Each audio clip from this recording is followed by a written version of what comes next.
ED का केजरीवाल को लेकर बड़ा धमाका। बीआरएस नेता के कविता बनी सरकारी गवाह। केजरीवाल के घर से मिले कई अहम सबूत। गिरफ्तार के कविता को सुप्रीम कोर्ट से झटका। सुप्रीम कोर्ट ने कविता को जमानत देने से किया इनकार। नमस्कार, मैं हूं परवीन शेख। आप देख रहे हैं कैपिटल टीवी की स्पेशल स्टोरी। राजनीति का नटवरलाल दिल्ली का बड़ा ठग अब शिकंजे में फंस चुका है। केजरीवाल की गिरफ्तारी को लेकर ईडी ने अब तक सबसे बड़ा खुलासा किया है। ईडी ने कहा है कि उसके पास शराब घोटाले से जुड़े कई बड़े सबूत हैं, जो केजरीवाल के घर से मिले सामान से साबित होते हैं। इसके साथ ही ईडी को 150 पन्नों का अहम सबूत भी हाथ लगा है, जिससे दिल्ली के मुख्यमंत्री अरविंद केजरीवाल की मुश्किलें बढ़ती जा रही हैं। खबरों की माने तो केजरीवाल के खिलाफ ईडी जासूसी का मामला दर्ज करने का भी मन बना चुकी है। सूत्रों के मुताबिक अरविंद केजरीवाल के घर से गुरुवार यानी 21 मार्च को ईडी अधिकारियों को 150 पन्नों का एक दस्तावेज मिला है। इस दस्तावेज में ईडी के 2 वरिष्ठ अधिकारियों की 150 पन्नों की डिटेल रिपोर्ट है। ये जो 2 अधिकारी हैं, दोनों अधिकारी ज्वाइंट डायरेक्टर लेवल के अधिकारी हैं। सीनियर अधिकारियों के बारे में 150 पन्नों की जानकारी केजरीवाल ने क्यों इकट्ठा की? क्या यह गैर कानूनी तरीके से जासूसी का मामला नहीं है?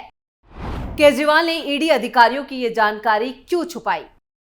सीएम केजरीवाल शराब घोटाले की जांच कर रहे हैं। अधिकारी एडिशनल डायरेक्टर कपिल राज और स्पेशल डायरेक्टर सत्यव्रत पर नजर रख रहे थे। केजरीवाल के घर से कपिल राज और सत्यव्रत का डोजियर बना रहे थे।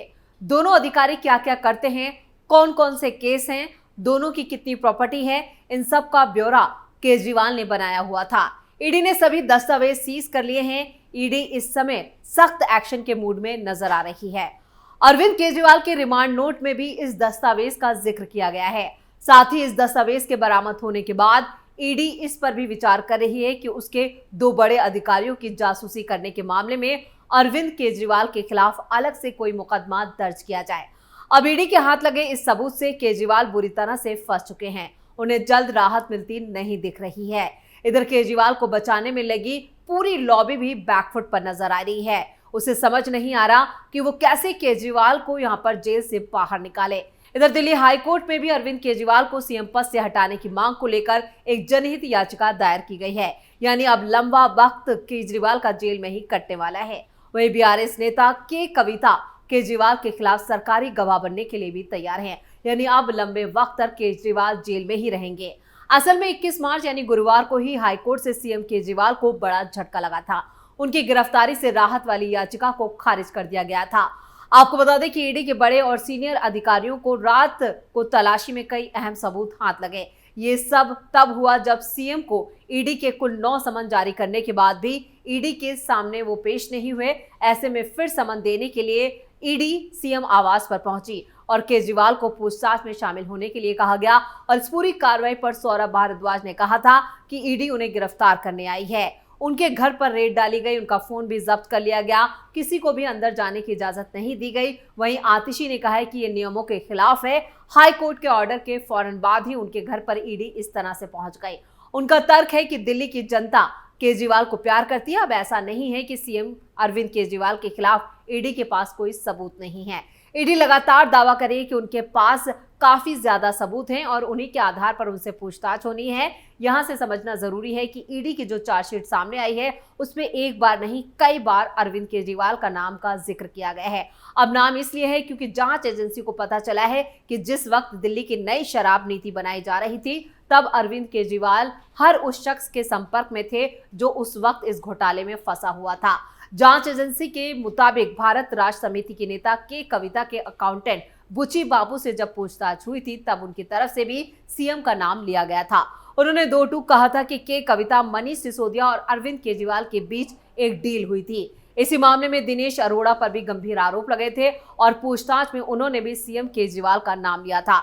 यहां तक कहा गया था कि उन्होंने सीएम से उनके आवास पर मुलाकात की थी और ऐसी भी बातें सामने आई थी कि आरोपियों ने भी कई बार अरविंद केजरीवाल जब सवाल जवाब ईडी कर रही थी तो इनका नाम सामने आ चुका है। दिल्ली शराब घोटाले में बढ़ गई केजरीवाल की मुश्किलें। बीआरएस नेता के कविता को सुप्रीम कोर्ट से लगा झटका। सुप्रीम कोर्ट ने जमानत देने से किया इनकार। 22 मार्च को सुप्रीम कोर्ट ने भारत राष्ट्र समिति की नेता के कविता को जमानत देने से इनकार कर दिया। तेलंगाना की पूर्व मुख्यमंत्री केसीआर की बेटी के कविता को ईडी ने दिल्ली शराब घोटाले के मामले में ही गिरफ्तार किया है। देश की सर्वोच्च अदालत ने कविता से जमानत के लिए निचली अदालत में जाने को कहा। सुप्रीम कोर्ट का कहना है कि बीआरएस नेता जमानत के लिए ट्रायल कोर्ट का रुख कर सकती हैं या किसी दूसरे उपाय का सहारा ले सकती हैं। इसके साथ ही सुप्रीम कोर्ट ने बेहद अहम टिप्पणी की। कोर्ट ने कहा कि उसकी नीति सभी के लिए एक समान है। किसी को इस आधार पर जमानत के लिए सीधे शीर्ष अदालत में जाने की अनुमति नहीं दी जा सकती, क्योंकि वो एक राजनीतिक व्यक्ति है। और यहाँ पर न्यायमूर्ति संजीव खन्ना, न्यायमूर्ति एम सुंदरेश और न्यायमूर्ति बेला एम त्रिवेदी की पीठ ने कविता से निचली अदालत में जाने को कहा। पीठ ने कहा कि ये एक प्रोसीजर है जिसका ये अदालत पालन कर रही है और वो प्रोटोकॉल को नजरअंदाज नहीं कर सकती। पीठ ने इस बात पर जोर दिया कि किसी भी जमानत के लिए सबसे पहले ट्रायल कोर्ट का ही रुख करना चाहिए। वहीं सुप्रीम कोर्ट की पीठ ने बीआरएस नेता का प्रतिनिधित्व कर रहे सीनियर वकील कपिल सिब्बल से कहा, हम बहुत स्पष्ट हैं, कोई केवल इसलिए सीधे सुप्रीम कोर्ट नहीं आ सकता क्योंकि वो एक राजनीतिक व्यक्ति है। इसके लिए हम प्रक्रिया को दरकिनार नहीं कर सकते। हमें अपना व्यवहार सभी के लिए एक समान करना होगा। हर किसी को पहले ट्रायल कोर्ट से गुजरना होगा।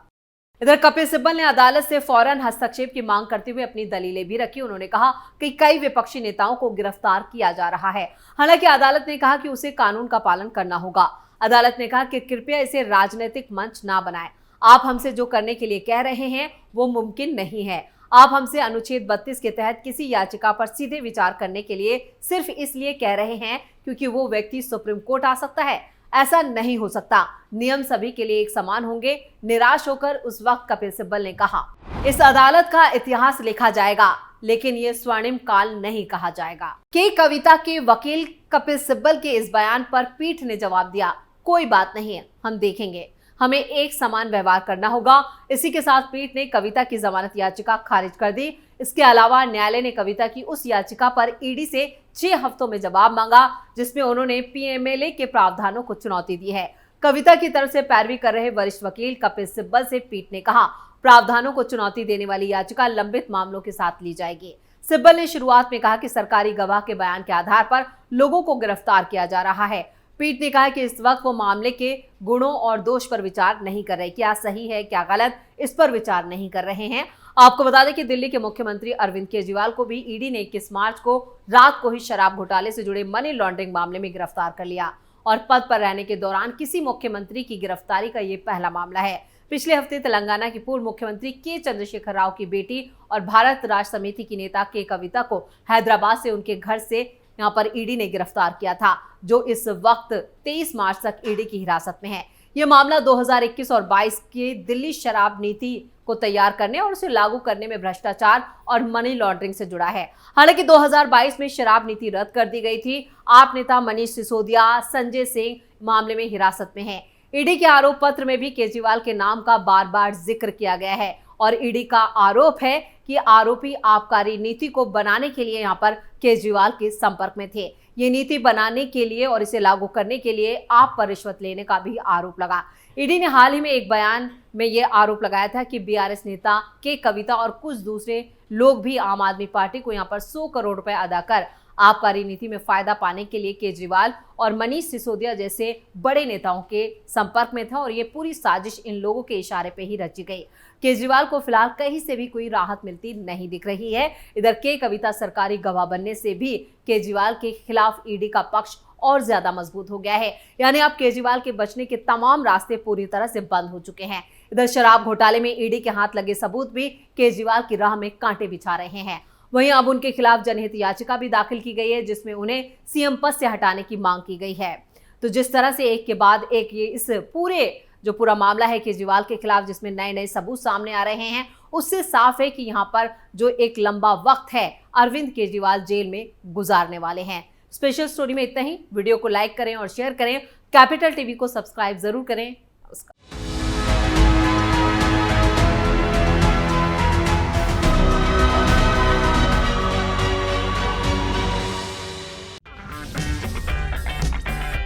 अगर आपको हमारा वीडियो पसंद आया हो तो इसे लाइक करें, हमारे चैनल को सब्सक्राइब करें और हाँ, बेल आइकन दबाना ना भूलें ताकि आप तक हमारे वीडियो की नोटिफिकेशन पहुंचती रहे। आप अपना सुझाव हमें कमेंट बॉक्स में दे सकते हैं। हमारे साथ जुड़ने के लिए शुक्रिया।